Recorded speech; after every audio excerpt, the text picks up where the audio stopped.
Сәлеметсіздер ме, көрермендерім? Бүгінгі менің каналыма қош келдіңіздер. Бүгінгі біздің видеомыз осы замякулькас түріне арналатын болады.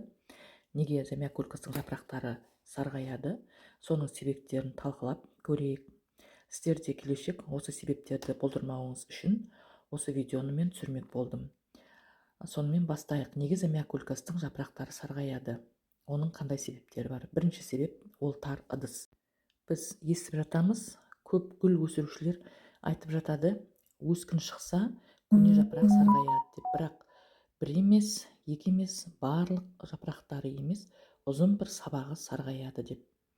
Бұндай болады егер гүлдің ыдысы тар болса. Ол өсіп тар ыдыстан күш ала алмай қалады. Мысалға, біз тар ыдысқа отырғызуымыз керек деп айтып жатамыз. Бірақ егер де замякулькасымыз үлкен болып көп жапырақтар беретін болса, оны біз міндетті түрде өзінен екі саусақ үлкен горшокқа отырғызуымыз керек.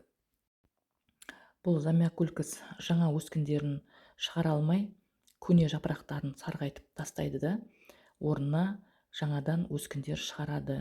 Оған күш ала алмайды. Сондықтан да біз мұқият, егер де біздің өскіндеріміз көп шығып жатса, замякулькасты горшогынан алып қарауымыз керек.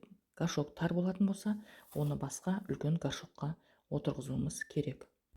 Горшок тар болғандықтан біздің осы гүліміздегі жаңа өсіп келе жатқан өскіндер шыға алмайды да, олар солардың шығу үшін мынау көне алдыңғы өскен жапырақтары сарғая бастайды.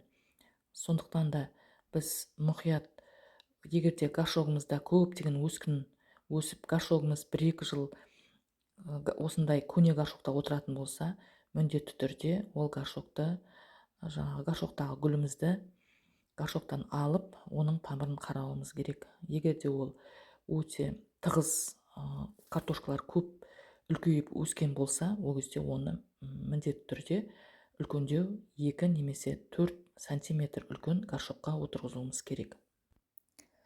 Екінші себеп, бұл гүлді мөлшерінен көп су құйғаннан, су түбінен ағып кетпей топырақта қалып қойған, немесе топырақтағы дұрыс болмай су құйғанда балшық болып топырағы тұратын болса, ол кезде суды гүлге көп құйсақ, тамырына ауа бармайды, суды тамыры өзіне сіңіре алмай, содан оның картошкасы шіріп, гүлдері сарғая бастайды. Су ол сол топырақта ұзақ тұрғандықтан, ол бактериялардың тез жиналуына, тамырдың тез шіруіне өте жағымды орта болып табылады. Сондықтан да сіздер гүліңіздің топырағын құрғатуға тырысыңыздар. Суды қанша құюды, мөлшері қанша деп көбінесе осы гүл өсірушілер сұрап жатады. Бірақ әр үйдің ауасы әртүрлі болғандықтан топырақ әрқалай кебеді. Мысалға, менің үйімде қазір қыс мезгілінде температура 25 градус ыстық, өйткені бізде күн қатты суық болғандықтан біз үйдің градусын көтеріп қоямыз. Ал кейбір үйдің топырағы өте жай кебеді. Ол бөлмелердің салқындығына байланысты, ылғалдығына байланысты болады. Сондықтан да мен гүліме 2 жетіде 1 су құям. Суды 2 жетіде 1 айда 1 құю керек деп суды құя беруге болмайды. Саусақпен құмды көріп, егер де 1 саусақ бойындағы құм кепсе, ол кезде аздап су құйып қою керек. Егер білмесеңіздер, гүлді ыдысынан жаймен ғана алып, тамырын бөлмей ғана көріңіз. Сол кезде қаншалықты су бар екенін білетін боласыздар. Сосын қайта ыдысына салып қоясыздар. Замякулькас ол қайта отырғызғанды жақсы көреді. Оның тамырын зақымдамай ғана қайта горшокқа отырғызып қоясыздар да, егер де ол жартылай кепсе, жаймендеп қана кішкене су құйып қоюға болады. Ал егер гүлдің тамыры шірсе, шіріген жерін кесіп тастап, Максим Дачник деген препарат бар, қызыл түсті, соған салып жарты сағат қоясыздар. Шіріген жерін қиып тастайсыздар, болмаса кесіп тастайсыздар. Содан соң топырақ дайындап отырғызасыздар. Ал енді топырақты біз қалай дайындаймыз? Топырағы өте жеңіл, борпылдақ, ауа өткізгіш, су құйғанда су бірден астындағы ыдысына ағып кететіндей болу керек. Топырақ мына жерде өздеріңіз көріп отқандарыңыздай 10% перлит, 10% вермикулит, 40% универсальный топырақ, сосын 40% торф. Бұл жерде древесный уголь қосуымыз керек. Күйдірген ағашты ол менде болған жоқ, сондықтан да орнына мен вермикулит қостым. Осындай міне жеңіл топырақ біз жасауымыз керек. Ал енді гүлдеріңізге су құйғанда мен әр видеомда айтып жүрем, міндетті түрде құйған су ол астындағы тостақанға ағып кету керек. Сол тостақанға жарты сағат қоясыздар, гүл өзі керек суын ішеді. Сөйтіп тамырлары жақсы су ішіп болғаннан кейін олар артық суды өздері онсыз да ішпейді. Сөйтіп гүліңізді қайттан орнына қойсаңыз болады.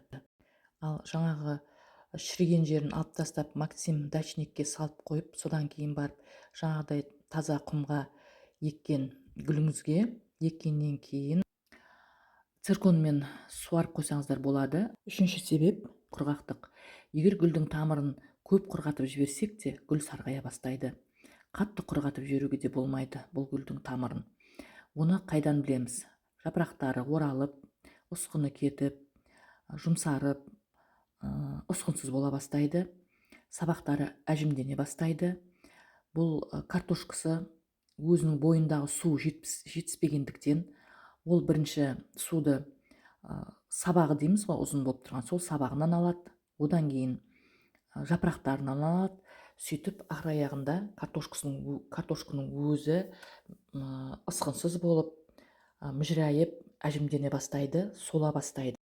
Осындай жағдайды байқасаңыздар, ыдысынан гүлді себебін білуге алғаннан кейін картошкаларының барлығы сондай мүжірайып, әжімденгенін көргеннен кейін ол картошкалардың барлығын құмнан ажыратып алып, шіріген тамырларын барын алып тастап, оны жылы суға 1 сағатқа 1 мл ипин, оған цирконның да қосындысын салып қоясыз. Бұл екі қоспаның қосындысы гүлдің қалпына тез келуіне көмектеседі.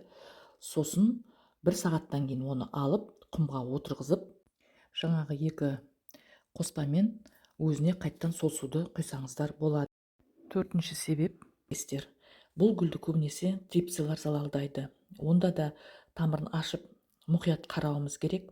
Егерде осы зиянкес пайда болғаннан бастап, актарамен емдеп алуға болады. Актара сепкеннен кейін, құйғаннан кейін топырағына міндетті түрде сыртына мусорный үлкендеу, егерде сіздердің гүлдеріңіз үлкендеу болатын болса, мусор пакетті кигізіп, оны мықтап байлап тастау керек. Сол кезде зиянкестер актараның иісінен тұншығып өлетін болады. Бұл қоспамен 6 күнде 1 рет, 7-сіне 3-7 қайталау керек. Зиянкестердің жұмыртқаларын аяғына дейін жоюымыз керек. Сондықтан да біз 7 сайын 3-7-де қайталап тұруымыз керек. Болмаса олар қайтадан көбейіп кетуі мүмкін. 5-ші себеп салқын. Егерде қыс мезгілінде гүлді терезенің алдына қойып, терезені арасында ашып алатын болсақ, ол сквозняк болып тоңып, содан ол тоңғаннан кейін стресс алып, өзінің жапырақтарын сарғайтып тастайтын болады. Сондықтан да гүлді терезенің алдынан сквозняктан алыстау қойғанымыз дұрыс. 6-шы себеп ол азот. Азотты біз көп бергендіктен, өздеріңіз білесіздер, азот ол гүлдердің жапырақтарын шығару үшін біз пайдаланамыз, жапырақтарын қалыңдату үшін, жапырақтарын түстерін қалпына келтіру үшін береміз. Сондықтан да біз көп мөлшерде азотты беретін болсақ, ол кезде бұл азотты көтере алмай, жапырақтары сарғаятын болады. Өзіміз білеміз, бұл замиокулькас ол картошкалы өсімдік болғандықтан, біз мынау жасыл жапырақтарын көбейту үшін біз оның картошкасын өсіруіміз керек.